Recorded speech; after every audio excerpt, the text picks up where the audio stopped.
akan membahas ya tentang sejarah-sejarah awal konstitusi, dan saya menggunakan buku judulnya Teori dan Hukum Konstitusi. Penulisnya antara lain Profesor Dr. Haji Dahlan Thaib, SH.MSc. Ini adalah pengajar atau guru besar di Universitas Islam Indonesia Jogja. Dan bersama dengan Dr. Zazim Hamidi dan Dr. Haji Nimatul Huda. Ini sudah guru besar sekarang. Oke. Buku ini buku terbitan tahun 99. Oke. Materi singkat, saya kira saya masih nyambung tentang pertumbuhan konstitusi, ya, tujuan umum. Ya, tadi sudah dibahas tentang kasar konstitusi, ya, konstitusionalisme di dalam buku Profesor Jingli, Konstitusi dan Konstitusionalisme. Ini maknanya sama, namun penggunaan atau penerapannya berbeda. Konstitusi adalah segala ketentuan dan aturan mengenai ketatanegaraan, Undang-Undang Dasar dan sebagainya, atau Undang-Undang Dasar suatu negara.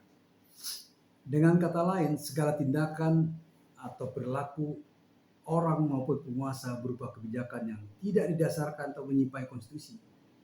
Berarti tindakan atau kebijakan tersebut adalah tidak konstitusional. Berbeda hanya dengan konstitusionalisme, yaitu suatu paham mengenai pembatasan kekuasaan dan jaminan hak-hak melalui konstitusi. Ya. Dalam berbagai literatur hukum tata negara maupun ilmu politik, kajian tentang ruang lingkup paham konstitusi terdiri dari anatomi kekuasaan politik, tunduk pada hukum, jaminan dan perlindungan hak asasi manusia, peradilan yang bebas dan mandiri. 4. Pertanggungjawaban kepada rakyat, akuntabilitas publik sebagai sendi utama dari ajas kedaulatan rakyat. Ini yang paling utamanya. Keempat, prinsip atau ajaran tersebut merupakan maskot bagi suatu pemerintahan yang konstitusional. Akan tetapi suatu pemerintahan atau negara, meskipun konstitusinya sudah mengatur prinsip-prinsip di atas, namun tidak diimplementasikan dalam praktek penyelenggaraan bernegara, maka belumlah dapat dikatakan sebagai negara yang konstitusional atau menganut paham konstitusi. Catatan historis timbulnya negara konstitusional sebenarnya merupakan suatu proses sejarah panjang dan selalu menarik untuk dikaji. Konstitusi sebagai satu kerangka kehidupan politik telah disusun melalui dan oleh hukum, yaitu sejak zaman sejarah Yunani, di mana mereka telah mengenal beberapa kumpulan hukum, semacam kitab hukum.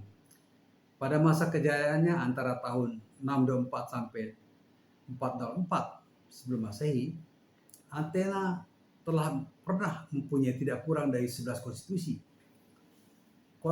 Koleksi Aristoteles sendiri berhasil terkumpul sebanyak 158 konstitusi dari berbagai negara. Pemahaman awal tentang konstitusi pada masa itu hanyalah merupakan satu kumpulan dari peraturan serta adat kebiasaan semata-mata.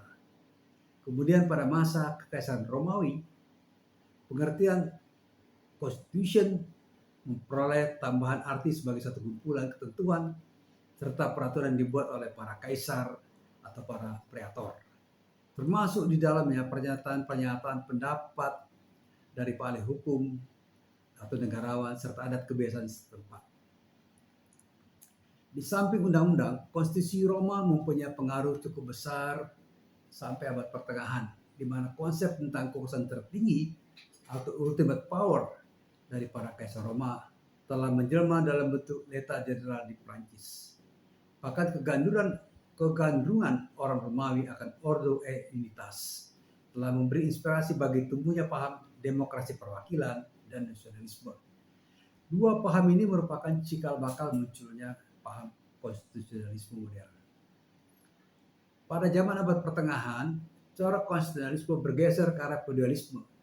Sistem feodal ini mengandung satu pengertian bahwa tanah dikuasai oleh para tuan tanah. Suasana seperti ini dibarengi dengan oleh adanya keyakinan bahwa setiap orang harus mengabdi pada salah satu tuan tanahnya. Sehingga raja yang semestinya mempunyai status lebih tinggi daripada tuan tanah menjadi tidak mendapat tempat. Kemudian pada abad ke-7 atau zaman klasik, lahirlah Piagam atau Konstitusi Madinah.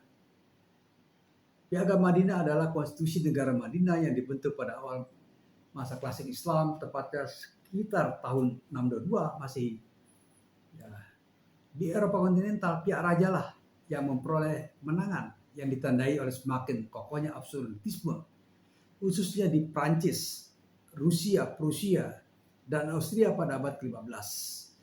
Gejala ini dimahkotai oleh ucapan L'État c'est moi dari Louis ke-14 dari Prancis yang berkuasa dari tahun 1638 sampai 1715 di Prancis. Lain halnya dengan di Inggris, kaum bangsawan yang mendapat kemenangan dan sebagai puncak kemenangannya ditandai dengan pecahnya The Glorious Revolution 1688. Kemenangan kaum bangsawan dalam revolusi istana ini telah menyebabkan berakhirnya absolutisme Inggris serta munculnya parlemen sebagai pemegang kedaulatan. Pada akhirnya 12 negara koloni Inggris mengeluarkan Declaration of Independence dan menetapkan konstitusinya sebagai dasar negara yang berdaulat, yaitu tepatnya pada tahun 1776. Ini adalah deklarasi kemerdekaan Amerika. Perjalanan sejarah berikutnya pada tahun 1789 meletus revolusi Prancis dalam monarki absolut di Prancis yang ditandai dengan ketegangan dan terganggunya stabilitas keamanan negara. Sampai pada akhirnya 20 Juni 1789 Eta General memproklamirkan dirinya konstituante. Walaupun baru pada 14 September 1791 konstitusi pertama di Eropa diterima oleh Louis ke-16. Sejak itu sebagian besar dari negara-negara di dunia, baik monarki maupun republik, negara kesatuan maupun federal, sama-sama mendasarkan atas satu konstitusi. Di Prancis muncul sebuah buku yang berjudul Du Contrat Social, karya Rousseau. Dalam buku ini Rousseau mengatakan manusia itu lahir bebas dan sederajat dalam hak-haknya. Sedangkan hukum merupakan ekspresi dari kehendak rakyat. Tesis Rousseau ini sangat menjiwai The Declaration des droits de l'homme et du citoyen. Karena deklarasi inilah yang mengilhami pembentukan konstitusi Prancis 1791, khususnya yang menyangkut hak-hak asasi manusia. Pada masa inilah awal dari konkretisasi konstitusi dalam arti tertulis modern seperti di Amerika. Konstitusi model Amerika yang terus ini kemudian diikuti oleh berbagai konstitusi tertulis di negara Eropa, seperti konstitusi Spanyol, kemudian konstitusi di Marugea, konstitusi di Nederland, konstitusi di Belgia, konstitusi di Italia, selanjutnya Austria, dan konstitusi Swedia. Sampai abad ke-19 tinggal Inggris, Hongaria, dan Rusia yang belum mempunyai konstitusi tertulis. Tapi perlu diingat bahwa konstitusi waktu itu belum merupakan hukum yang penting. Konstitusi sebagai undang-undang dasar dan hukum dasar yang mempunyai arti penting atau sering disebut sebagai konstitusi modern baru muncul bersamaan dengan beberapa berkembangnya sistem demokrasi perwakilan dan konsep nasionalisme. Demokrasi perwakilan muncul sebagai pemenuhan kebutuhan rakyat akan kehadiran lembaga legislatif. Lembaga ini diharapkan dapat membuat undang-undang untuk mengurangi serta membatasi dominasi raja. Alasan-alasan ini yang mendudukan konstitusi sebagai hukum dasar yang lebih tinggi daripada raja, sekaligus terkandung maksud memperkokoh lembaga perwakilan. Nah, pada giliran berikutnya pada masa Perang Dunia Pertama 1914 telah banyak memberikan dorongan yang dahsyat bagi konstitusionalisme, yaitu dengan menghancurkan pemerintahan yang tidak liberal dan menciptakan negara-negara baru dan konstitusi berajaskan demokrasi dan nasionalisme.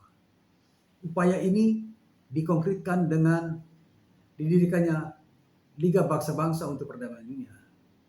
3 tahun kemudian muncul reaksi keras melawan konstitusionalisme politik tandai dengan Revolusi Rusia 1917, diikuti meletusnya fasisme di Italia dan pemberontakan Nazi Jerman sampai akhirnya terjadi Perang Dunia Kedua.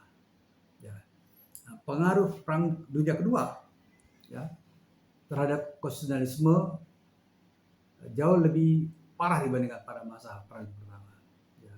Ini bisa kita pelajari. Konstitusi modern merupakan jaminan pelaksanaan hak asasi manusia. Seperti itu. Nah, pengertian konstitusi sudah kita bahas tadi. Saya kira itu pengantar singkat. Ya, saya kira ini penting dalam pemahaman awal seperti ini.